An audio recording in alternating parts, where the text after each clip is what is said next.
I'm Ansley from Diabetes What to Know, and I'm here today to answer a question that many people have. What is diabetes? Diabetes is a condition that makes it hard for your body to properly process sugar. Believe it or not, sugar, which is also called glucose, is the food that fuels all living things. Every cell in your body burns glucose for energy. This fuel is what allows you to think, move, even make your heart beat.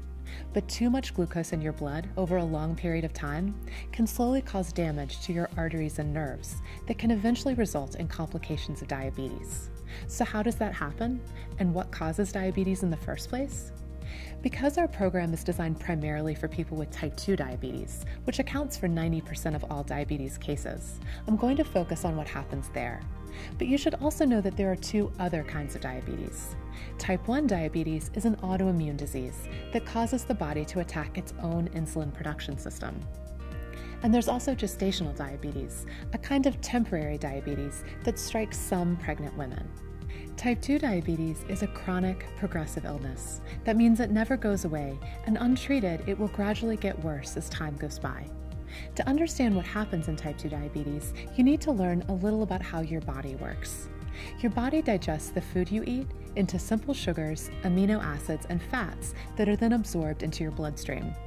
Glucose is one of those simple sugars, and to move that glucose out of the blood and into the cells where it can be used for energy, your body uses a hormone called insulin.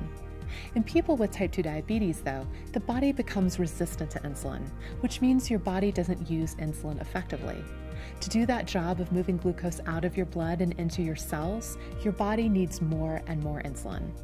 Eventually, the pancreas, which makes insulin, just wears out, and without enough insulin, glucose starts building up in your blood.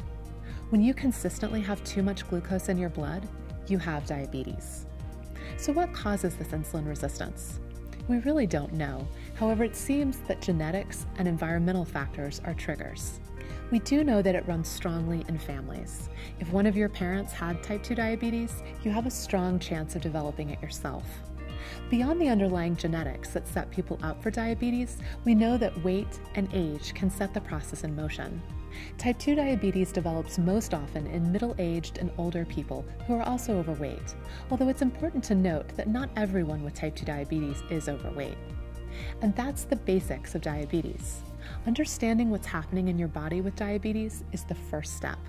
Now it's time to start learning about how you can live a long, healthy life with diabetes, and we have lots of videos that will help you do just that. Thanks for joining us. See you next time.